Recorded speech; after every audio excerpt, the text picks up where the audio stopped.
보면 우리 장부에 현금이 지금 현재 1,000원이라고 적혀 있다는 거예요. 그런데 실제 800원이 있으면 외부 이해관계자한테 800원이라고 보여줘야 돼요. 그럼 800원 보여주려고 그러면 200원을 줄여야 되겠죠. 그럼 우리는 지금 차변에 적혀 있는 이 자산인 현금의 잔액을 이 200원을 줄이려고 하면 그러면 반대쪽인 대변에 200원이라고 쓰면 이 금액이 이제 줄어들어서 얘가 800원으로 대변 쪽에 쓰면은 얘가 줄어들어서 800원이 내려가게 될 거예요. 만약에 차별에 현금이라고 200원 썼으면 합쳐져서 1200원이 되는 거고 대변에 쓰게 되면 줄어들어서 800원이 되는 거예요.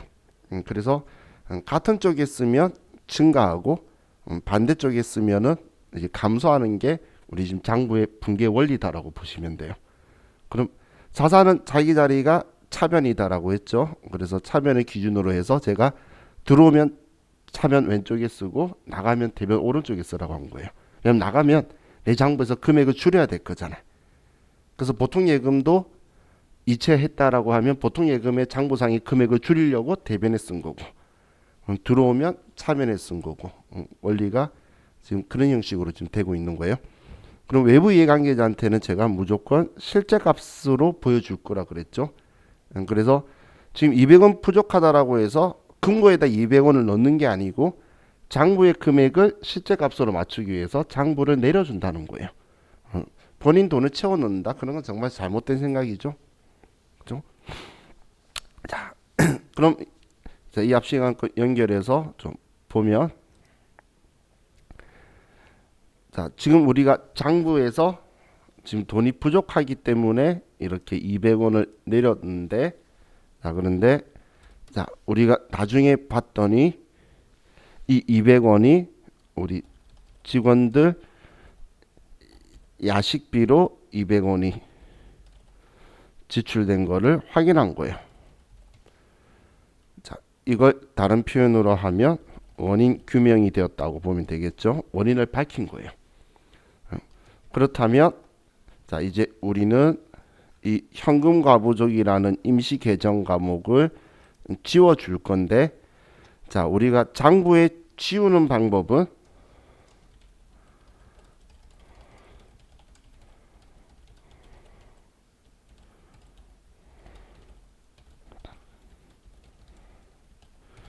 자, 장부에 기록된 위치의 반대변 쪽에 차변에 있는 거라면 대변에 쓰고 대변에 있는 거라 그러면 차변에 쓰면 얘가 지워지는 거예요. 똑같은 금액을 쓰면 금액을 일부만 쓰면 일부만 지워지는 거고 전액을 다 쓰면 그냥 전액이 지워지게 될 거예요. 그럼 지금 이 현금과부족이라는 얘를 지우고 싶다면 우리는 이걸 반대쪽인 대변에다가 쓰면 우리 장부에서 이 현금과부족에 대한 기록이 지워진다고 보시면 돼요.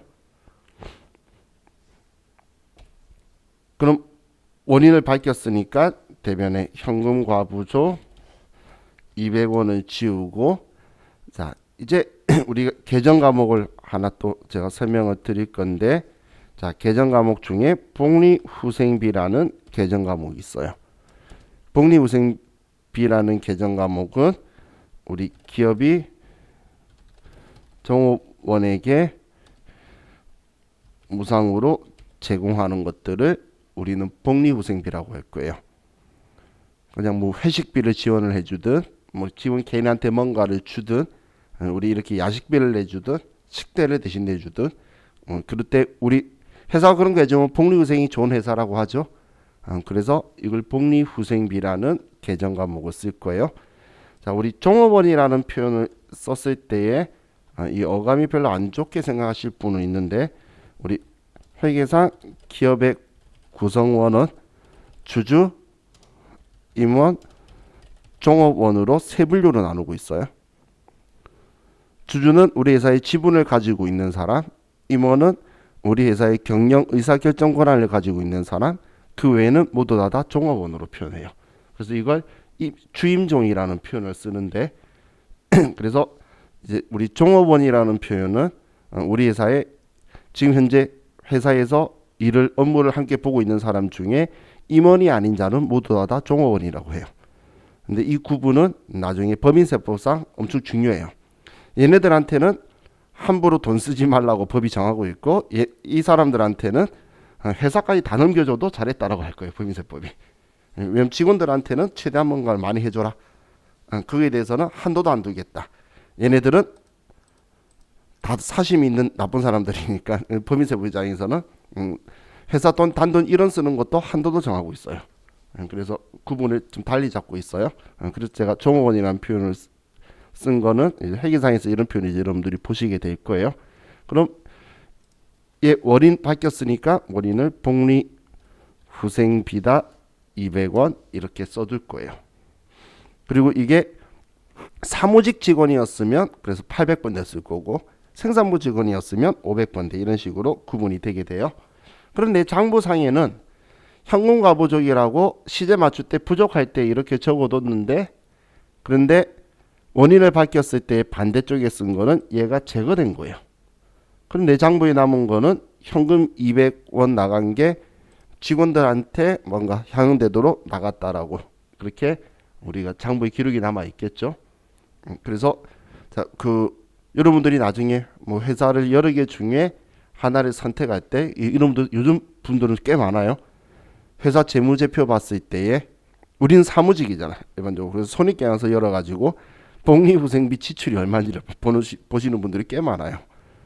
직원들한테 회사가 뭔가를 얼마만큼 향응을 제공하고 있는지 거기는 상여금부터 뭐 다 적혀 있으니까 그러면 그 지출액을 가지고 본인이 또 판단하는데 또 생각을 쓸 수가 있겠죠. 똑같은 급여를 주는데 복리후생비가 많으면 직원들한테 뭔가를 회사가 많이 해주고 있다는 이야기잖아요. 그러면 우스갯소리로 내 돈 안 들어가고 할 수 있는 게 많다는 이야기죠. 그래서 그런 지표로도 좀 쓰기도 해요. 그래서 직원은 내부 이해관계자인 경우도 있지만 외부 이해관계자인 경우가 많아요. 월급 안 나올 때 재무제표 보는 사람도 있어요. 우리 회사가 원래 그랬었으면 있는데 지금까지 안 그랬다 갑자기 힘들면 내 인생도 중요한다고 그만둬야지 판단도 하겠죠.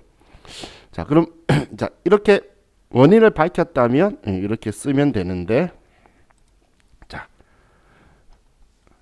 만약에 이렇게 돈이 부족했었는데 자 우리 결산일까지 원인 불명이라고 볼게요. 결산일까지 우리가 원인을 밝히지 못한 거예요. 그럼 지금 이렇게 오는 경우도 있고 부족하다고 이렇게 써놓는데 돈이 안 맞는 거예요. 그렇다면 우리는 어떻게든 현금과부족을 이제 지워줘야 돼요. 왜 이 현금과부족을 결산까지 보고 안 맞으면 지워줘야 되냐면 자, 이 현금과부족은 제가 임시계정이라고 했죠. 임시계정. 자, 얘는 중요한 미결산 항목이에요. 미결산 항목이라는 건 결산 이전까지 원인 밝혀야 되지 결산 때까지 못 밝히면 제거해야 된다는 이야기예요. 외부 이해관계자한테 우리 현금 시제 못 맞췄어요. 뭐 이런 거 남겨놓는 건 말이 안 되겠죠. 우리 회사가 매출액이 10억, 100억 이렇게 되는데 현금 시제 몇만 원 못 맞추고 몇십만 원 못 맞춘 걸 가지고 장부에 기록하는 건 적절하지 않다는 거예요. 그럼 돈 결산 때까지 못 찾았으면 그거는 너네가 돈 분실한 거죠. 그러면 그냥 손해봤다라는 거예요. 그럼 이때는 우리가 지워주기 위해서 현금과부족을 제거하는데 그럼 차변에는 이때는 우리 의미가 크지 않은 거 그런 것에 앞에 수식어를 쓰는 게 잡자를 써요. 그래서 잡손실이라는 계정 과목을 쓰게 될 거예요. 이 잡손실은 우리 영업활동하고 관계가 있지 않게 의미 크지 않게 손해본 거기 때문에 영업외 비용 성격의 계정 과목이에요. 자, 영업외 비용을 제가 앞으로 표현할 때 900번대라고 표현을 할 거예요.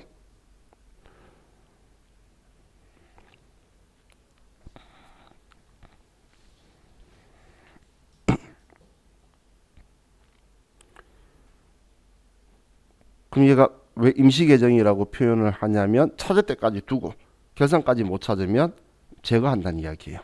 제거해서 돈이 부족한 거였으니까 그냥 잡손실로 처리해서 얘를 처리하고 지워버릴 거예요.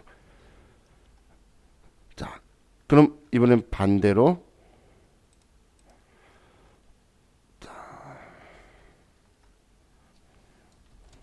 실제 현금 잔액이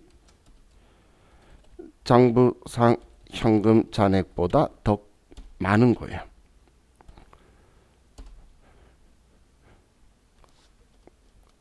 예를 들면 실제는 1,000원인데 장부에는 현금 잔액이 700원이라고 있다면 실제 잔액이 더 많은 거죠. 그러면 이때는 이제 과잉이라고 하는 거예요.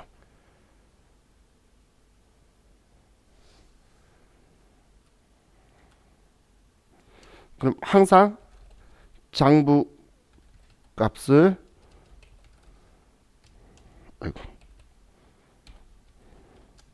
실제 값으로 맞춰줄 거예요.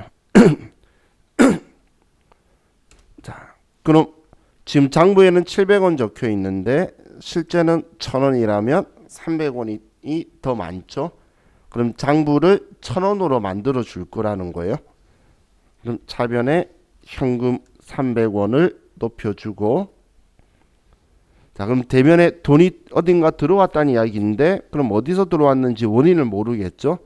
그래서 찾겠습니다라는 의미로 현금 과부족이라고 써둘 거예요.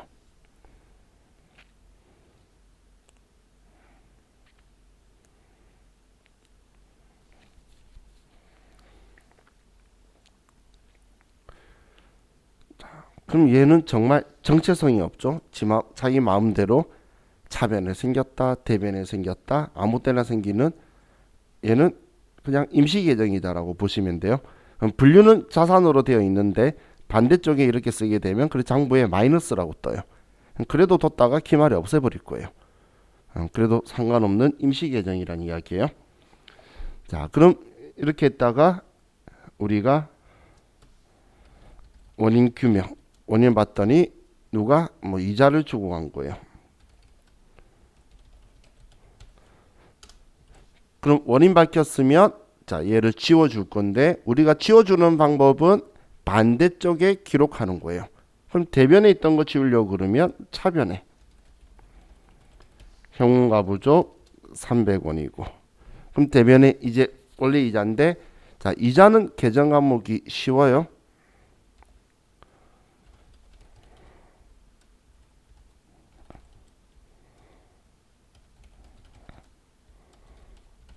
이자를 받으면 이자 수익이고 이자를 주면 이자 비용 계정 과목 쓸 거예요. 그래서 계정 과목이 그렇게 어려운 것들이 아닌데 앞에 특정 현금과 예금은 좀 특이하기 때문에 제가 나중 되면 기억이 잘 안 날 거라고 한 거고, 얘네들은 우리가 받으면 수익이고 이자를 주면 비용이라는 건 알겠죠.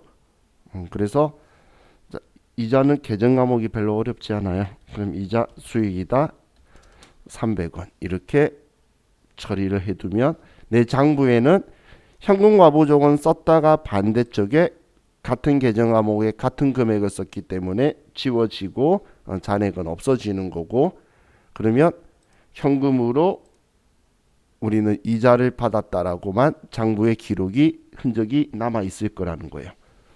얘는 제거가, 얘 둘이는 제거가 되어버리고, 자, 그런데 결산일까지 원인 불명이라 그러면 그럼 이 현금 과부족은 미결산 항목으로 결산 때까지 못 밝혔으면 얘를 지워야 되니까 반대쪽에 쓰기 위해서 현금 과부족 300원이라고 쓰고, 자, 그리고 대변에는 이번엔 우리가 어디선가 돈 들어왔는데 지금 원인 모르겠잖아. 그래서 자비익이라는 계정 과목을 쓸 거예요. 자비. 자, 이게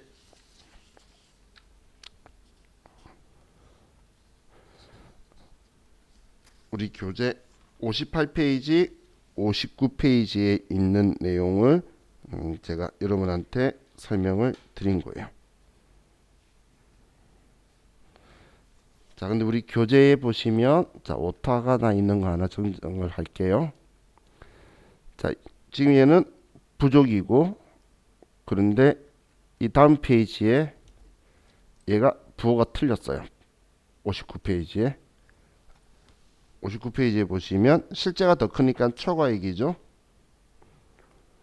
그래서 이 부호 틀렸으니까 이 부호만 수정하시고 여러분들이 보시면 되겠어요.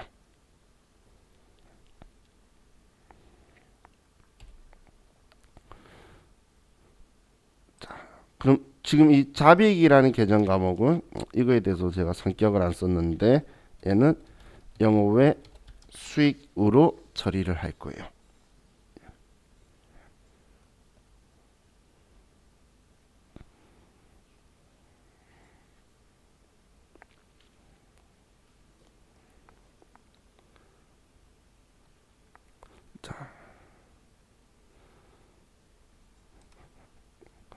그럼 우리 교재의 결산시 차익은 형용가부족 계정을 쓸 수 없다라고 적혀 있는데 틀린 말은 아니에요. 맞는 정확한 말인데 지금 말고 제가 결산 때 한번 언급을 해드릴게요. 지금은 바로 접근하기에는 좀 적절하지 않아서 얘도 참고 형식으로 아래쪽 적어둔 거니까 얘는 너무 크게 의미 가지고 보실 필요가 없을 거예요. 자, 그럼 이제 우리 다음 페이지들 넘겨보면 이제 이론 평가하고 자 이렇게 문제들이 있는데 자 너무 이론 평가는 보실 필요는 없어요. 너무 집중적으로 보실 필요는 없는데 그래도 공부 열심히 해서 나는 이 일을 그렇게 보고 싶다면 아마 모르는 용어가 많이 있을 거예요. 뒤쪽에서 배우는 용어인데 앞쪽에 지금 끌고 온 것들도 좀 있어서 그런데 여기에서 이 8번 문제는 풀지 마세요. 이건 전기인데 우리는 전기를 배우지 않았기 때문에 여러분들이 풀기에는 적절하지 않는 문제니까 얘는 풀지 않는 걸로 만약에 공부하신다면 자, 그럼 이제 다음 페이지에 보시면 66페이지에 분계 연습이 있죠. 분계 연습. 자, 이거는 자 여기 12월 31일 것까지만 빼고 12월 31일 거는 빼고 15일 것까지는 여러분이 한번 복습하실 때에 같이 보시면 좀 좋을 것 같아요. 근데 12월 31일 거는 다른 계정 과목들이 나와야 되기 때문에 여러분들이 모르는 계정 과목들이 쓰기 때문에 여러분들이 뭐 지금 앞에 뭔가 다른 선수 학습이 있으셨던 분들 아니면 못 써요. 뭐 시내교통비, 자동차세, 임대료 이런 거에 대한 거 저와 같이 이야기한 적이 없죠. 모르는 게 정상이에요. 그런데 이 앞쪽에는 저와 같이 이야기했던 거니까 같이 좀 보시면 좋을 것 같아요. 저하고는 지금 이거 말고 분계 연습으로 제가 만들어놓은 그 분계 연습할 게 있으니까 거기에서 분계 연습은 저와 같이 많이 할 거예요. 자, 그럼 이제 우리 70페이지로 갑시다.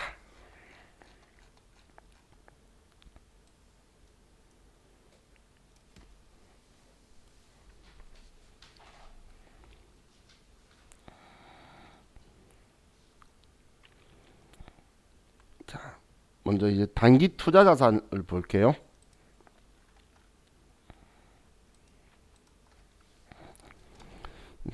투자 자산이라는 분류가 있는데 이 투자 자산은 영업 활동 외적으로 돈이 들어간 거예요. 근데 이 그냥 투자 자산은 얘는 비유동 자산인데 영업 활동하고 관계가 없이 우리가 사용한 건데 이거에 대해서 유동 자산으로 분류해야 된다면 그때 우리는 당좌 자산의 단기 투자 자산이라는 소분류에 우리가 분류를 할 거예요. 그래서 투자 자산 중에서 만기가 보고기간 종료로부터 1년 이내에 실현될 거라는 게 거의 확실시 되는 경우에 그때 우리는 단기 투자 자산으로 분류를 한다라고 보시면 돼요.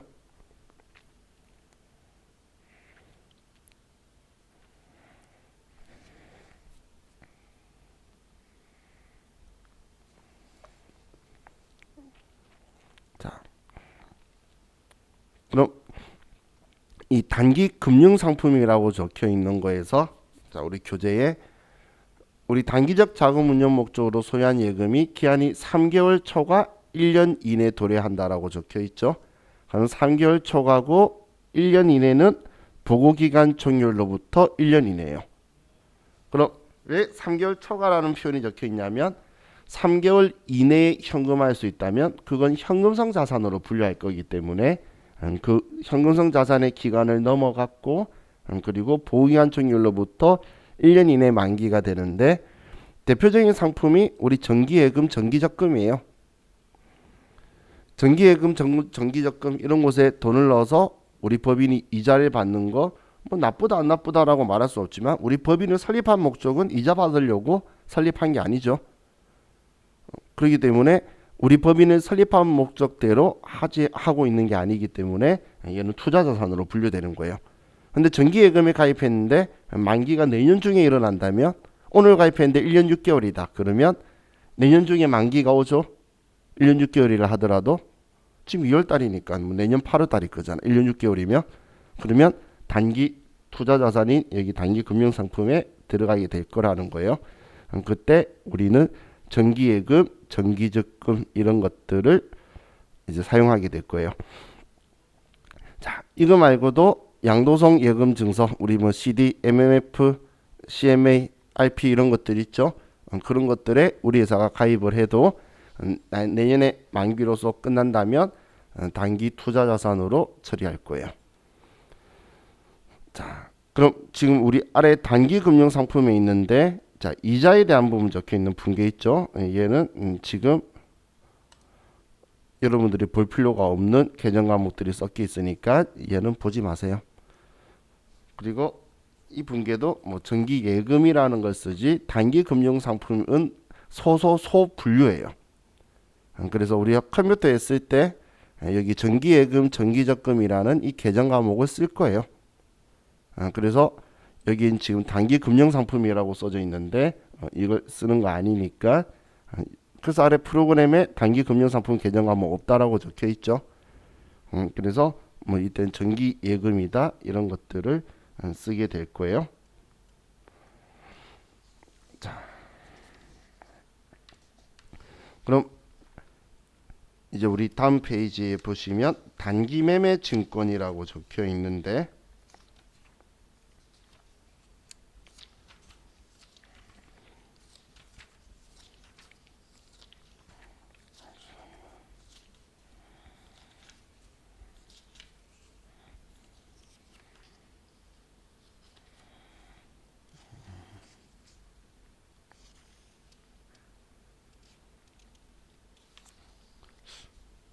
먼저 단기 매매 증권을 보기 전에 자, 여러분들이 교재 177페이지로 좀 먼저 한번 가볼게요. 177페이지.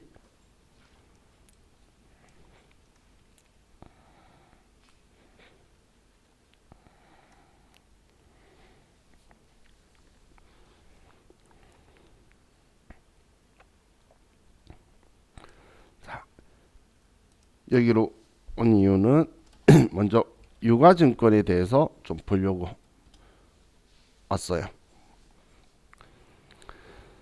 자, 지금 유가증권을 우리가 취득 시에는 자산으로 분류를 할 건데 그러면 이 유가증권을 우리가 어떤 상태의 유가증권을 어떤 목적으로 취득했냐에 따라서 개정 과목을 여러분들이 선택을 해야 돼요. 문제에서 우리가 어떤 상태인 유가증권을 샀고 혹은 우리가 뭐 받았고 그리고 우리가 산 이유가 어떤 이유냐를 가지고 개정 과목을 선택을 해야 돼요. 그럼 이 증권이라는 건 권리가 있는 증서를 이야기하는 거고 뭐 유가는 가치가 있다는 거예요. 그럼 많은 사람이 증권하면 주식을 이야기하는데 주식만 이야기하는 게 아니라 채무증권, 채무증권은 채권들 있죠. 우리 국공채나 회사채 이런 것들을 우리는 채권도 유가증권이라고 하고 지분증권을 우리는 주식을 지분증권이라고 부르는데 이것도 유가증권이라고 해요. 그래서 채무증권도 유가증권이라고 분류하고 지분증권도 유가증권이라고 분류할 거예요.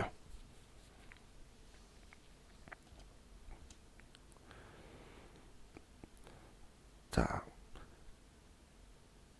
그럼 우리가 이 유가증권을 취득을 하는데, 자, 먼저 단기 매매 증권이라는 계정 과목이 있는데, 이 계정 과목으로 분류를 할 수 있는 거는 우리가 단기 보유 목적이 있어야 되고, 시세 차익의 목적이 있어야 되고, 시장성이 있어야 돼요. 그래야지 단기 매매 증권으로 분류할 수 있지. 이 분류 조건을 전부 다 갖추지 못하면 단기 매매 증권이라는 계정 과목을 사용할 수가 없어요.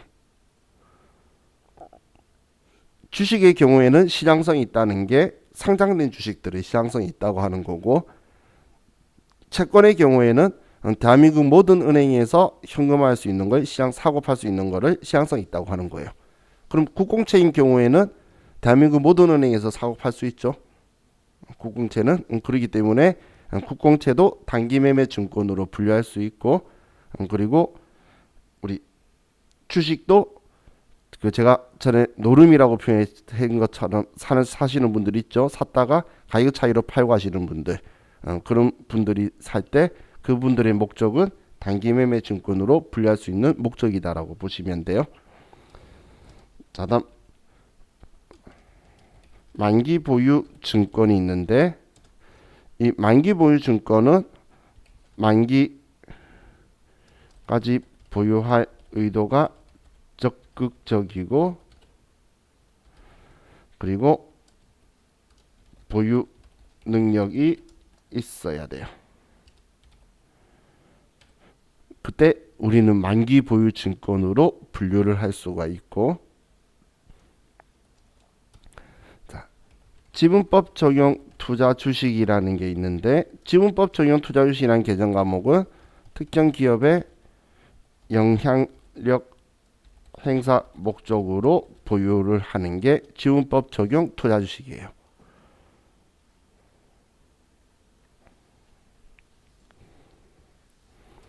자, 그리고 매도 가능 증권은 위 3 계정 과목 목적 외, 예로도 분류 못하고 예로도 분류하기가 적절하지 않고 예로 분류하기가 적절하지 않으면 다 매도 가능 증권이라는 계정 과목을 쓸 거예요. 그래서 여러분들이 회사에 가면 제일 많이 보는 계정 과목이 이거. 회계 1급 시험에서는 얘를 좋아하고, 세무 1급 시험에서는 얘를 좋아하고, 나중에 세무 1급 시험에서는 얘를 좋아할 거예요. 실기에서. 자, 그럼 지금 이렇게 네 가지 중에 하나를 선택하는데, 지금 이 단기 매매 증권은 얘는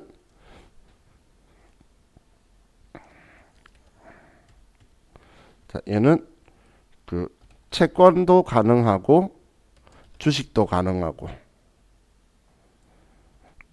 그리고 얘는 유동 자산으로만 분류가 가능해요.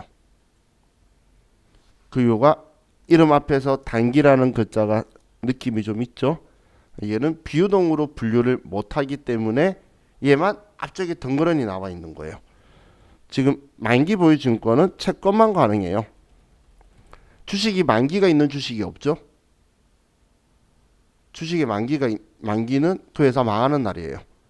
그렇기 때문에 채권만 만기 보유 증권 분류할 수 있는데, 이 채권의 만기가 보고기간 종료로부터 1년 이내일 수도 있고, 그리고 1년 이후일 수도 있어요. 그래서 유동자산, 비유동자산으로 분류를 할 수가 있어요. 또 지분법 적용 투자 주식은 특정 기업에 영향력 행사하는 건데, 돈 빌려주고 이래라 저래라 하는 건 말이 안 되겠죠.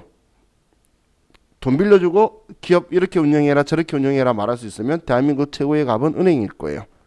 그렇기 때문에 지분법 적용 투자 주식은 주식만 분류가 가능하고, 얘는 투자 자산인 비유동 자산으로만 분류가 돼요. 근데 매도 가능 증권은 이것도 아니고 저것도 아닌 것들 다 모아두기 때문에 채권도 되고 주식도 되고, 그리고 유동 자산도 분류할 수 있고 비유동 자산으로도 분류를 할 수 있어요.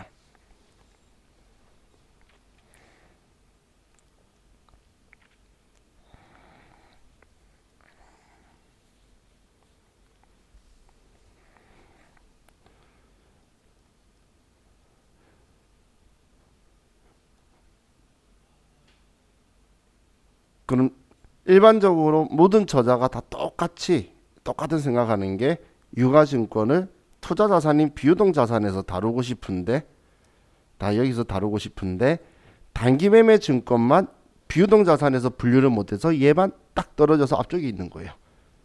지금 얘들은 두 개가 쓸 수 있죠. 그래서 나중에 우리가 컴퓨터를 가지고 할 때 보면 컴퓨터한테 유동자산 비유동자산을 우리가 사인을 보내줘야 된다라고 했죠. 그래서 자, 우리가 만기 보유 증권이라고 하면 얘가 두 개가 있어요.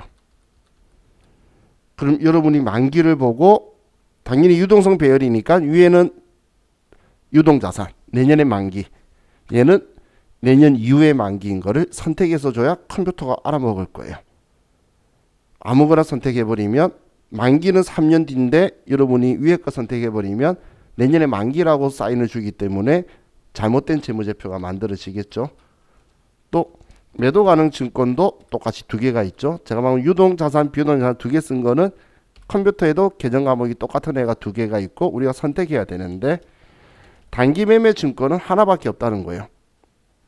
얘는 번호도 101번부터 시작되는데 107번이니까 무진장 빠르게 앞쪽에 있죠.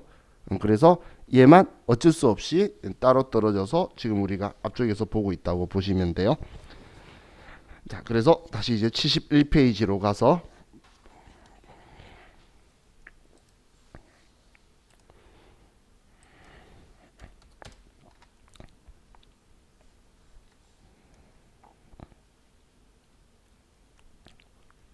자, 이 단기 매매 증권은 우리가 단기간 시세 차익 목적 그리고 신향성이 있고 매수와 매도가 적극적이다. 이게 적극적이고 빈번하다라는 표현 쓰는 게 단기 매매 증권인데, 이 단기 매매 증권으로 분류할 수 있는 게 채무 증권인 채권, 국공채나 아니면 우리 지역개발 채권이나 아니면 회사채 같은 것들을 우리는 단기 매매 증권으로 분류할 수도 있고, 그리고 주식도 단기 매매 증권으로 분류할 수 있다라는 거예요.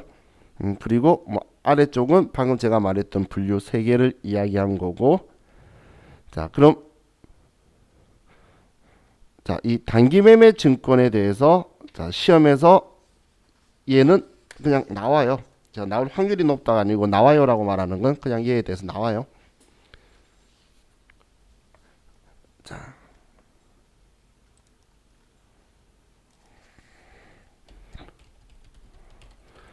자, 그럼 단기 매매 증권은 단기 보유 목적이고 시세 차익 목적이고 시장성이 있어야지만 우리 단기 매매 증권인데, 시장성이 있다라는 표현은 요즘 잘 안 해도 그냥 주식을 샀다라고 하면 여러분 시장성 있는 걸로 가름을 한다라고 보시면 돼요. 근데 표현하는 뭐 출제위원도 있는데 가끔씩 표현 안 하는 출제위원도 있어요. 그럼 우리 시장성 있다 없다는 이렇게 생각하시면 돼요. 자, 여러분도 혹시 주식회사 GIT 아카데미라고 들어보신 적 있나요? 한 번도 들어본 적이 없죠? 그게 우리 학원 법인 이름이에요. 우리 그린컴퓨터 아카데미가 법인 이름이 아니라 이 훈련기관 명칭이고, 우리 주식회사 GIT 아카데미라는 법인이에요. 11개 지점이 대표가 한 명이에요. 김상곤 씨라고 우리 사장님이에요. 근데 우리 이 주식회사 GIT 아카데미의 주식을 사고 싶다라고 하면 여러분들 그냥 살 수 있는 게 아니라 우리 강남역 대각선에 있는 대각 빌딩의 김상곤 씨를 만나야 돼요. 그래서 그분한테 투자하고 싶으니까 주식을 발행해서 나한테 팔든지 아니면 당신 주식을 나한테 팔아서 넘기든지 하라고 해야지 살 수 있는 거예요. 그러면 그냥 주식을 샀다고 표현하는 건 적절하지가 않겠죠. 우리 회사가 그런 이유가 우리 회사는 비상장이거든. 상장된 회사 거는 그냥 증권 구자만 있고 시장에 나와 있으면 그냥 사면 되는 거예요. 그래서 그냥 샀다고 하면 우리 시장성이 있는 걸로 가름한다고 보시면 돼요. 자, 그리고 국공채나 지역개발채권은 대한민국 모든 은행에서 살 수 있고 나중에 우리가 어쩔 수 없이 불가피하게 매입하는 유가증권이라는 것도 보게 될 거예요. 난 안 사고 싶은데 채권은 돈 빌려주는 건데 국가한테 돈 빌려주고 싶어하는 사람 아무도 없잖아. 이자도 코딱지만큼 주는데. 그런데 어쩔 수 없이 빌려줘야 되는 경우가 있어요. 그 지역개발 채권을 사줘야 되는데 그때 우리는 단기매매 증권으로 분류를 할 수 있다는 거예요. 근데 이 단기매매 증권의 단기매매 증권의 이 단기는 보고기간 종료일로부터 1년이 아니라 지금 즉시의 의미라고 보시면 돼요. 그래서 과거에 제 교수님은 초단기라는 표현을 썼어요. 얘를 제외한 나머지는 전부 다 단기자라는 말이 붙으면 보고기간 종료로부터 1년이라는 의미가 맞아요. 그런데 얘만 그냥 지금 즉시라는 개념이다라고 보시면 돼요. 지금 즉시. 그래서 이 유가증권에 특이한 점이 있어요. 특이한 점. 자, 우리 자산은 원칙적으로 취득 시 부대 비용은 취득 원가에 포함을 해요. 이게 무슨 이야기냐면, 자, 내가 주식 100만 원을 사고 그리고 취득하는데 수수료가 10만 원이 들어갔어요. 자, 그럼 나는 이 주식을 사는데 총 얼마 들어갔죠?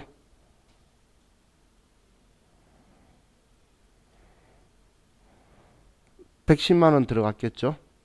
그러면 이 주식을 우리가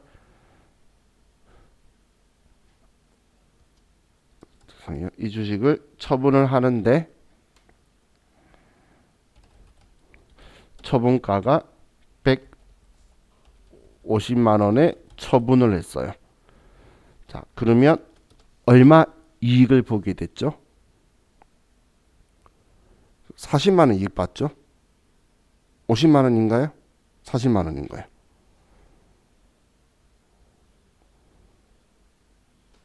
우린 40만 원 이익 본 거죠? 이해가시나요? 왜 40만 원인지? 그럼 나는 지금 40만 원 이익이라고 내기 위해서 취득했을 때에 이 주식의 가격을 장부에 취득 가액은 110만 원이라고 써두고 그랬다가 나중에 40만 원의 얘를 150만 원의 얘를 팔면 내 장부에 110만 원 적혀 있던 거 팔았는데 150 받아서 40만 원 이익이라고 장부에 쓰는 원리로 갈 거예요. 이게 원칙적으로 쓰는 방식이에요. 근데 이걸 뭐라고 표현하냐면, 자, 전에 우리 첫날, 이튿날 제가 이런 표현했던 거 기억나시니까요? 수익은 실현주의고 비용은 수익 비용 대응의 원칙이다 라는 표현을 썼었는데, 얘 수수료 비용은 맞아요. 그런데 사왔을 때의 비용 처리하는 게 아니고, 사왔을 때는 나는 그냥 장부에 110만 원짜리 주식이라 써두는 거야. 그래야 언젠가 팔았을 때에 내가 40만 원 이익이라는 거 정확하게 알 수 있지. 내가 장부에 올해 사왔을 때 100만 원짜리 주식이라고 쓰고 10만 원을 그냥 수수료 줬다라고 써버리면 그 다음 연도에 되게 되면 이 기록은 없어진다는 거예요. 그럼 난 100만 원짜리고 나중에 150 팔면 50만 원 이익이라고 하면 실질적으로는 우리 40만 원 이익인데 10만 원 과대되겠죠. 딴 말로 100만 원에 팔면 10만 원 손해 본 건데, 이걸 100만 원에 팔면 손해 본 건데 그 기록을 알 수가 없다는 거예요. 그래서 우리는 사올 때 들어가는 걸 전부 다 얘 가격이라고 써두는 게 취득 시 이제 부대 비용을 원가에 포함시킨다는 게 얘 사면서 들어간 돈은 전부 다 포함시킨다는 거예요. 제가 관리액이 이야기할 때에 보도마카 100원인데 택배비 2,500원 들어가면 얘 원가는 2,600원이죠 라고 표현한 적 있어요. 혹시 그런 말 했던 기억나시나요? 그 2,600원이다 라고 장부에 써두는 게 취득원가를 포함하는 거예요. 그럼 지금 제가 왜 이런 이야기 하냐면 지금 얘 비용인데 처음 사왔을 때는 자산으로 처리해뒀다가 팔렸을 때 대응 원가로 1,500원에 팔았고 원가가 1,100원이라서 비용으로 150만 원인데 110만 원으로 40만 원 이익이다라고 할 건데 단기 매매 증권은 지금 즉시라는 의미이기 때문에 그때까지 기다리지 말고 단기 매매 증권 취득 관련 비용은 즉시 비용 처리하라는 게 우리 회계 기준서에 적혀 있는 기준이라서 얘만 특이한 거예요. 얘 외 나머지 모든 자산은 사올 때 들어간 돈까지 다 얘 샀기 때문에 들어간 거라고 정리했다가 얘 쓰거나 팔았을 때의 매출 원가든 대응 원가든 그 금액으로 대응을 해줄 건데 단기 매매 증권만 유독 이렇게 수수료들을 비용 처리를 바로 해버릴 거라는 거예요. 자, 그럼 얘를 가지고 취득까지만 오늘 볼게요. 자, 우리가 단기 보유 목적, 시세 차익 목적으로 우리가 주식 1,000주를 구입을 해요. 자, 구입하는데 액면가가 한 주당 1,000원이고 시가가 한 주당 1,200원이다라고 볼게요. 자, 그리고 취득 시 수수료가 10만 원. 지금 현재 우리나라는 취득할 때 수수료 안 나오죠. 매각할 때 하는데 우리 시험 때 꼭 나와요. 자, 그럼 이거 가지고 자, 우리가 이제 분개를 해보면 자, 일단 1,000주인데 자, 액면가 1,000원이고 주권에 인쇄되어 있는 액면 금액을 말하는 거예요. 그게 1,000원이고 시장에 형성된 가격은 주식시장의 증권거래소의 오늘 단가가 1,200원인 거예요. 자, 그럼 우리는 얼마 주고 살 수가 있죠? 액면가에 살 수 있나요? 없죠? 자, 혹시 여러분들이 살아가시면서 액면가의 주식을 살 수 있는 기회가 올 수도 있어요. 그러면 제 연락처 아시죠? 저한테도 좀 알려주세요. 그렇다면 저도 올인할 수도 있어요. 지금 제가 그 이야기하는 이유는 시험 때 항상 나오는데 사는 사람의 입장에서는 액면가를 절대 살 수 없어요. 근데 함정으로 계속 액면가를 줘요. 여러분들이 주식 하신 분은 다 아시죠? 액면가는 작잖아. 근데 지금 시장이 형성된 가격 우린 사고 팔죠. 그러면 1,200원에 100주인 120만 원이고 수수료 10만 원까지 해서 130만 원을 현금으로 지급했다고 볼게요. 그러면 현금이 돈이 나갔기 때문에 대변에 현금 130만 원이 나갔다고 쓰는 거예요. 그럼 우리가 130만 원이 돈이 나갔는데 나간 이유를 이제 차변에 써줘야 되겠죠. 그럼 이번에 산 게 단기 보유 목적, 시세 차익 목적, 시장성 있는 주식이었다면 단기 매매 증권이라는 계정 과목으로 써줄 거예요.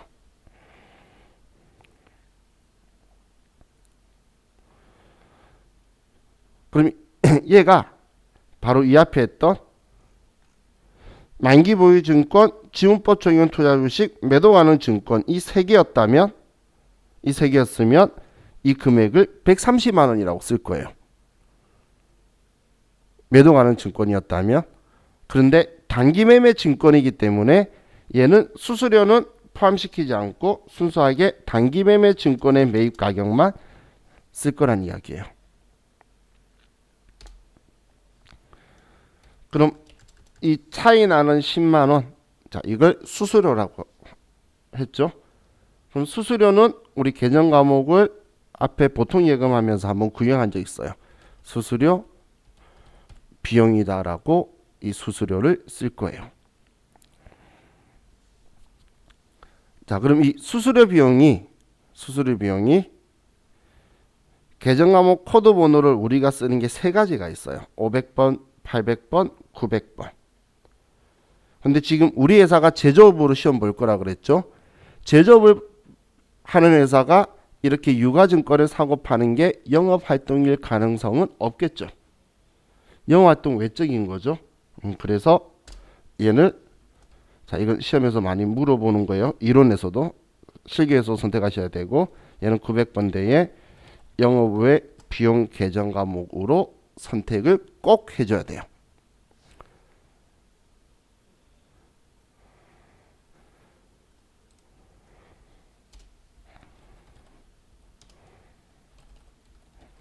자, 수수료 비용이 900번대를 사용하는 건 단기매매 증권 취득 수수료하고 그리고 문제에서 요구할 때 이때만 쓰는 거예요. 이 외에는 쓸 일이 없어요. 그래서 여러분들은 문제에서 시키면 알아서 잘 쓸 거니까 단기매매 증권 취득할 때만 900번대의 수수료 비용 쓴다라고 여러분들이 기억을 해 두시면 좋겠어요. 그래서 지금 얘는 지금 이 분계의 가장 중요한 포인트는 900번대 수수료 비용이고, 자, 꼭 기억하세요. 자, 내일 처분도 볼 건데 취득할 때 수수료예요. 처분할 때 수수료 아니에요. 사올 때 취득할 때의 수수료가 수수료 비용이에요. 자, 그래서 자, 여러분들 책에다가 첫 번째 줄에 중요 표시해 두시는데 취득자에다가 동그라미에서 취득 수수료만 수수료 비용인 영업의 비용 처리한다. 취득이에요. 제일 중요한 건 취득자. 지금 여기에 제일 중요한 글자는 취득이에요. 취득. 처분할 때는 이거 쓰는 게 아니기 때문에 두 개 혼돈하시면 안 돼요. 그래서 취득할 때 수수료는 우리 수수료 비용인 영업외 비용으로 처리를 할 거예요. 900번대에. 그래서 얘는 지금 번호대가 여러 개고 몇 번대를 쓰느냐를 테스트하면서 여러분한테 물어보는 거기 때문에 제가 이 단기매매 증권 취득 수수료는 앞으로 900번대라고 쓸 거예요. 그 외에는 물건 만들면 500번, 만드는 거하고 관련 없고 얘 아니면 다 800번이에요. 관리비니까. 그래서 여러분들이 자, 얘 꼭 기억하시면 좋을 것 같아요. 자, 이 단기매매 증권은 내일 저와 같이 좀 더 길게 할 거예요. 지금 샀잖아. 근데 기말까지 못 팔았어요. 평가하고 그러다가 또 얘 결국은 팔고 뭐 이렇게 순서대로 가면서 보고, 자, 내일 그러고 나서 저와 같이 일반적인 상거래를 볼 건데, 자, 내일이 저와 같이 분개하는 거에 제일 중요한 날이기 때문에 가급적이면 내일은 절대 결석하시면 안 돼요. 내일 수업하고 나서 바로 일주일 뒤에 보시면 내일 수업하는 게 아주 중요했구나라는 걸 바로 느끼실 거예요.